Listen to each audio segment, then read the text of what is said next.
Je me suis fait gentiment agresser, figurez-vous, dans le jardin du curé l'autre jour, parce que je parlais en italien avec Giuseppe. Il faut dire que on voyait pas beaucoup ce Giuseppe jusqu'ici, parce qu'il était entièrement dominé par sa femme, et que comme sa femme est morte récemment, il n'est plus dominé par personne, même pas par lui-même d'ailleurs, il n'arrive pas à se dominer. Ça veut dire qu'il boit pas mal et qu'il erre volontiers à la recherche d'un peu de compagnie. Giuseppe a 91 ans, une tête de vieux carabinier, une petite moustache, une casquette grise. Il est ancien champion d'Europe de natation. Il a été électricien toute sa vie. Il a vécu en France depuis l'âge de 8 ou 10 ans, comme Gustave qui est de Gênes. Et quand il s'est retrouvé veuf, Gustave l'a protégé en lui rédigeant les papiers de succession, car sa femme voulait un peu d'argent. Mais surtout, Gustave m'a demandé, toi qui as toute une filmathèque en italien, sois gentil, prête-lui des DVD. Alors souvent, je pioche en effet dans ma collection d'Ettore Scola ou de Luigi Comencini pour lui donner des films. Alors pourquoi parlions-nous italien ensemble? Eh bien parce qu'il faisait une sorte de retour à ses origines sur le tard, et parce que je suis resté en poste en Italie pendant 3 ans, et ensuite, en l'occurrence ce jour-là, parce qu'il était furieux contre le pape, figurez-vous, à cause de la crèche du Vatican. Le hasard a voulu qu'il y ait avec nous ce jour-là Maxime, l'ancien adjoint à la culture de la mairie de Villeneuve, qui avait mis le sujet des crèches sur le tapis à cause du débat ridicule sur la laïcité, etc. Et pour compléter le tableau, Giuseppe était très pieux à l'italienne, c'est-à-dire avec chapelet, branche de buis, médaillon du Padre Pio partout dans sa maison. Ah, j'ai oublié de vous dire aussi que la raison pour laquelle je me suis rapproché de Giuseppe récemment, après la mort de sa femme, ce n'est pas seulement que nous parlions l'italien ensemble, mais qu'avec la complicité de sa fille, je lui ai installé un ordinateur de récupération et surtout l'Internet, la fameuse box, car nous avons la fibre ici depuis peu au village. Le tout dans un but très précis, voir la place Saint-Pierre en direct sur son écran 21 pouces par webcam, mais pas seulement, voir la place du Dôme à Florence aussi à 11 h du matin, avec les passants en mitouflé ou les gens qui longent la plage de Palerme avec leurs chiens.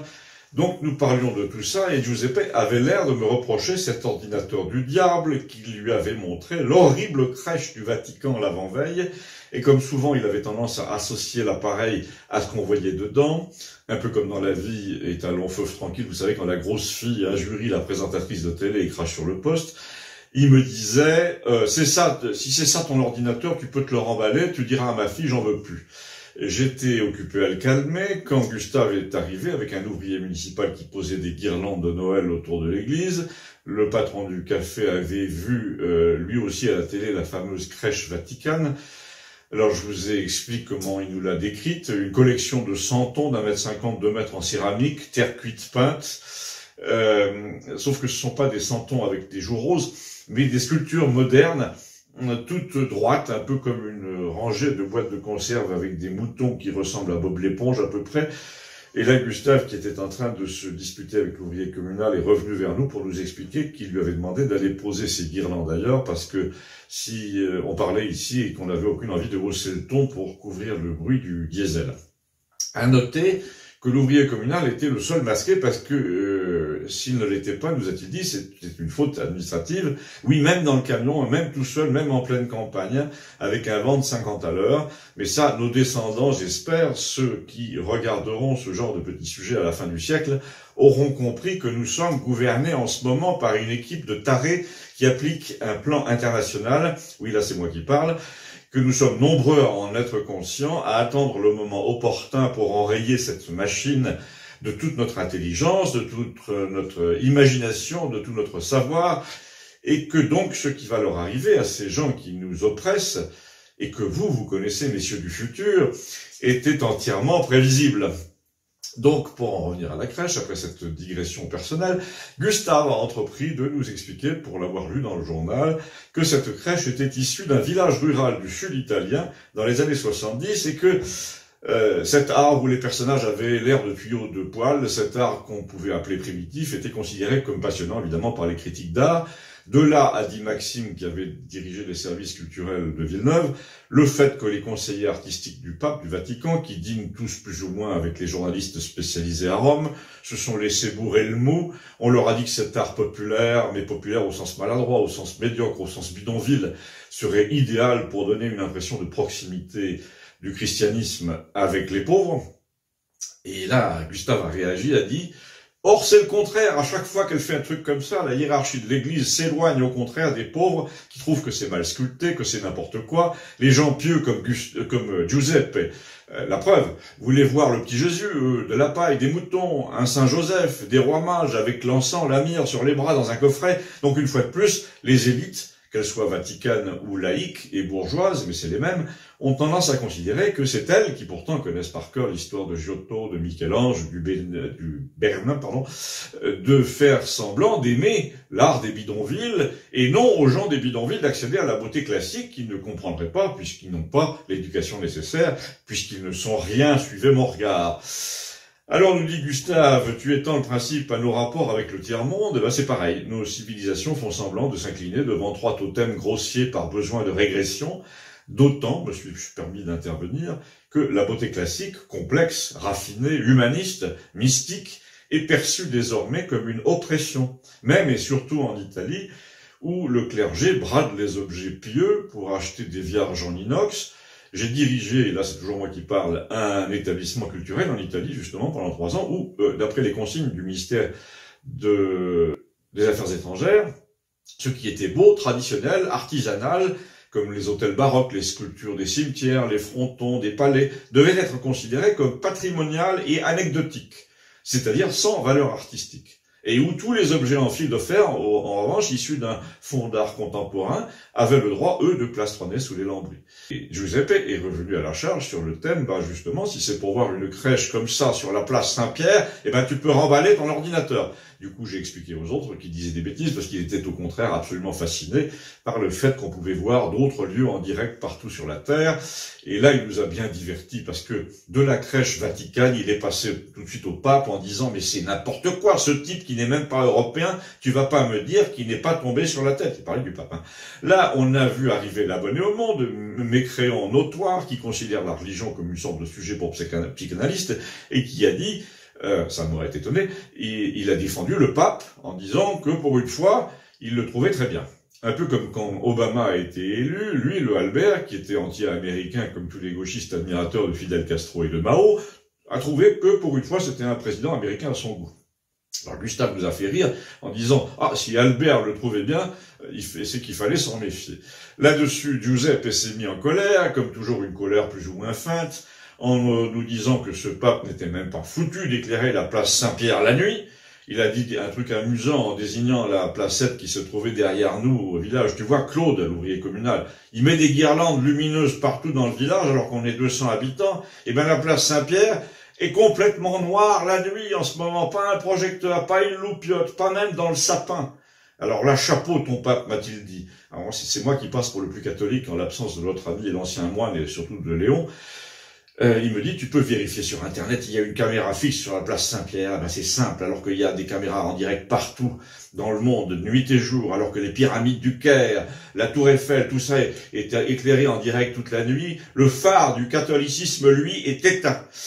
J'ai balbutié que ça devait être une histoire de couvre-feu. Maxime, l'ancien adjoint à la culture, là, a dit qu'ils ne veulent probablement pas attirer les touristes le soir, parce que c'est interdit à cause du virus. Alors, Giuseppe a dit non, il n'y a pas d'excuse. Quand tu regardes la Piazza del Duomo de Milan, c'est allumé toute la nuit. La vérité, c'est que ce pape est complètement timbré. Già con questo presepe di merda. Alors, presepe, c'est la crèche, et le reste, je vous traduis pas. Et il continue, non, sur le même ton. Donc, après la crèche, il y a ce Vatican qui est plongé dans le noir toute la nuit pour les internautes du monde entier. Ton pape a supprimé la messe de minuit, ça va être à 19h. En plus, il passe son temps à humilier les catholiques en leur disant d'embrasser des migrants qui ont fait 6000 km pour venir t'expliquer que ton chien est impur. Ma basta così. Ça, c'était donc la colère du Giuseppe. Et là, Maxime a dit, il faut reconnaître que le monde catholique a beaucoup perdu cette ferveur intelligente, charitable qu'il avait autrefois, à l'époque de l'abbé Pierre, par exemple, même ici à Campagnole. Je profite de ce que Léon n'est pas là pour vous raconter ce qu'il m'a dit l'autre jour. Il est complètement furieux, lui aussi, contre le pape et les évêques, parce qu'il n'y en a pas un, m'a-t-il dit, pour oser s'élever en ce moment publiquement contre la ruine programmée, entièrement délibérée, des gens modestes, des petits artisans, des cafetiers minuscules, des gens qui ont du mérite et à qui on dit c'est comme ça, tant pis, vous n'êtes plus dans le coup, vous vendrez votre affaire, vos murs, si vous les possédez, vous vivrez de subventions, et puis c'est tout. Normalement, le rôle de la religion, c'est quand même de plaider sans cesse la cause des humiliés, des sacrifiés. Mais là, ils font l'impasse sur la petite coiffeuse du coin, sur la fille qui a monté une boutique d'esthéticienne, sur les organisateurs de mariage, les petits patrons de toutes sortes, les coachs, les salles de sport, les boîtes de nuit, les musiciens, tous les gens qui ont du courage et qui se donnent un peu de mal. Ils ignorent complètement la détresse d'un tiers de la population pour adopter sans réfléchir toutes les consignes qu'on leur impose. En plus, ces évêques se précipitent dans les foyers d'accueil pour migrants économiques, là, comme si la misère était plus intéressante quand elle arrive par bateau, encadrée par les porte-voix des ONG, que la nôtre. Ça, c'est la première chose. Léon m'a dit, c'est incroyable, cette façon de ne jamais regarder les gens qui souffrent au pied de sa propre maison pour donner toujours plus à des associations basées, elles, au Sri Lanka et partout. Ensuite, il n'y en a pas un seul de ces évêques, m'a-t-il dit, qui ait osé mettre en doute l'utilité du masque en plein air, même du bout des lèvres, alors que tout le monde sait que c'est de la foutaise. La preuve, même Albert n'en met plus. Ni eux, ni le pape, a-t-il dit, n'ont évoqué la probabilité de dommages psychologiques et moraux supérieurs aux dommages sanitaires, alors que la psychologie et la morale, normalement, les évêques et les prêtres, c'est leur domaine. Ils en sont les gardiens. Mais là, non, m'a dit Léon, ils la bouclent, ce sont des gardiens discrets. On aurait attendu d'eux qu'ils jettent au moins le doute sur des pratiques humiliantes et dangereuses, qui font flamber les égoïsmes. Il pourrait rappeler que l'un des effets de la crise est de sacrifier la classe moyenne au bénéfice des ultra-riches, que n'aime pas trop l'Évangile, et des ultra-pauvres qui finiront assistés par les premiers.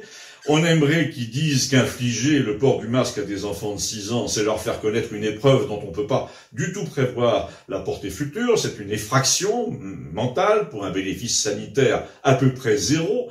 Mais là, on dirait que la hiérarchie catholique est entièrement soumise à un ordre futur qu'on nous impose, non seulement soumise, mais complice. Quand tu regardes, en fait, le clergé n'est pas du tout réfractaire à l'ordre qui vient, et qui ne vient pas de Dieu. Il le respecte, il se plie à ses règles pour ne pas avoir d'ennui. C'est donc un clergé qui ressemble à celui qui tolérait le communisme en Pologne avant Jean-Paul II, un clergé qui a choisi de la fermer, un clergé à la Ponce Pilate, et d'ailleurs le pape François, c'est le grand dame de son existence, a fait partie longtemps de ce clergé-là, qu'il a fermé devant les militaires. Je te signale que Léon, l'an passé, ça c'est Maxime qui parle, a proposé de jouer de l'orgue dans l'église ici de temps en temps quand il y a une messe.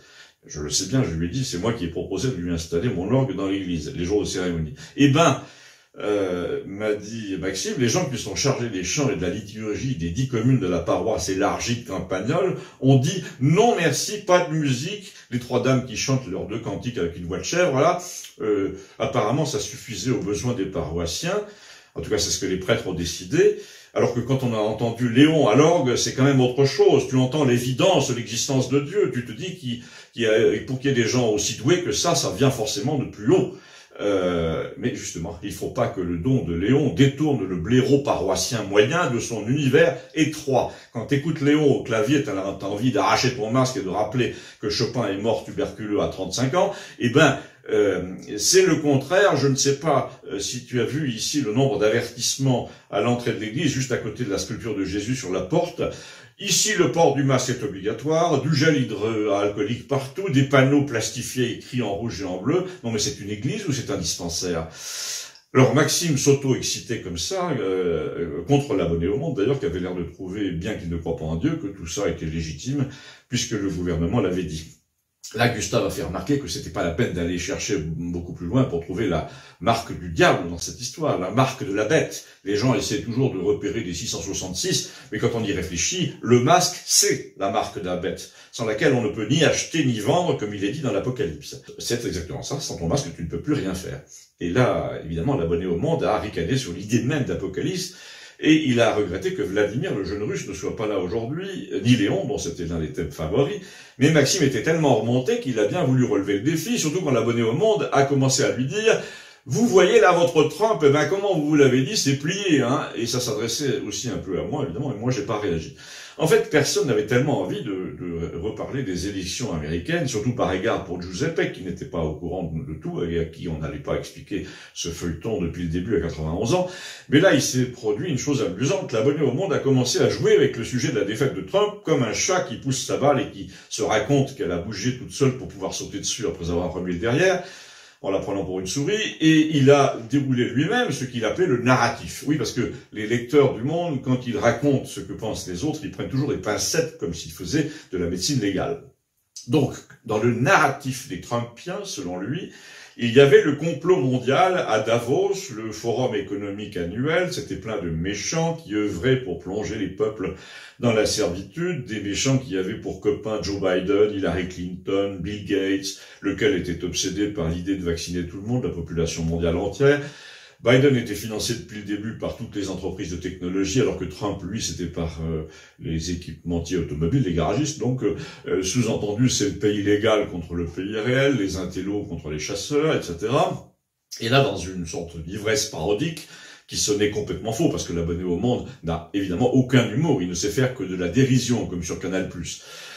Dans une ivresse de méchanceté, donc, notre type, en roue libre, continue sur le thème, à présent que Trump a perdu ceci ou cela, ou plutôt, comme on dit par ici, patin coup fin, je lui ai fait observer que jusqu'au 20 janvier, il n'avait pas perdu, tout était possible, histoire de le relancer pour qu'il se plante, et il est reparti, en effet, tout de suite, en me disant, ah, c'est ça. Alors, j'ai pas bien compris. Donc, en fait, il n'a pas perdu. Les élections, c'est Trump qui va les gagner, c'est ça. Et là, Gustave, qui s'est énervé dans son coin, lui a dit, non, même toi, tu auras peut-être entendu dire qu'il essayait de réunir un dossier technique sur les fraudes des machines Dominion et de leurs logiciels d'arnaqueurs qui ont été changés 2 fois le soir du dépouillement. Sauf qu'il n'y a rien dans le dossier, a dit l'abonné au Monde. Écoute, c'est pas en répétant ça à chaque fois que tu vas faire passer ce mensonge. Il y a toutes les preuves, au contraire, d'une fraude massive, y compris dans le cœur des machines à voter, qui sont justement en train d'analyser. Et l'abonné au Monde a repris immédiatement le chapelet des objections du genre ça porte sur 300 votes ici ou là, rien de décisif, la preuve, comment tu expliques que la justice n'ait retenu aucune plainte. Je ne sais pas, apparemment, même moi, je les ai lus, les preuves, ce sont les machines qui ont été programmées sciemment pour mentir, un peu comme toi, a dit Gustave, et apparemment, on pouvait changer la programmation à distance, un peu comme toi aussi. Oui, parce que quand Macron dit un truc, hop, le lendemain, tu dis la même chose, c'est bizarre. Ah oui, parce que a dit le lecteur du Monde à Giuseppe, qui était le plus naïf sur ces questions, et un peu à Maxime aussi, il est vrai, la dernière mode maintenant, c'est de dire qu'on a changé les votes pendant le comptage en partant de l'Europe et même de l'Iran et de la Chine, allez hop, pourquoi pas, tant qu'on y est. Et là, Gustave lui a dit, attends, je vais te dire pourquoi, et non pas pourquoi pas. Alors pourquoi quoi? Pourquoi Trump essaie de prouver en ce moment que des pays étrangers sont intervenus dans le vote américain pour actionner les machines à distance? Mais qu'est-ce que ça change, a dit l'autre? Biden a gagné, il a gagné. Je sais que c'est dur pour toi, mais quand même, accepte-le. Note déjà, a dit Gustave, qu'ils ont prouvé largement que toutes les machines à voter étaient connectées au réseau Internet, ce qui est parfaitement illégal. Mais attends, je vais te dire, ce qui risque d'être assez dur pour toi dans le futur immédiat et pour tes amis, c'est que si Trump arrive à prouver qu'il y a eu changement du nombre de votes à distance en provenance de l'Allemagne, même sur un seul bureau au fond du Michigan, même si ça rapporte que 300 votes de plus à Biden, non seulement Biden est disqualifié à jamais, mais tout le système tombe. Donc, a dit Gustave, dans cette hypothèse, on se fout de savoir quel nombre de voix les sépare et combien ils ont de grands électeurs. Trump non seulement reste président, mais aspire publiquement au départ en prison de son adversaire. Oui, ça s'appelle un coup d'État. Tu prônes donc un coup d'État, dit l'abonné au Monde. Ben non, a dit Gustave, notre ami écrivain, parlait de moi, m'a expliqué qu'il est assez malin, ce Trump, pour avoir incité l'adversaire à la fraude et qu'il avait, toujours ce Trump, fait passer en 2018 un décret assez habile qui disait que toute immixtion de l'étranger dans un processus interne à la vie américaine, donc les élections, était passible des sanctions les plus lourdes. Cette histoire de vote en provenance de l'Allemagne, c'est du pipeau, a dit l'abonné au Monde, tu veux pas croire ça.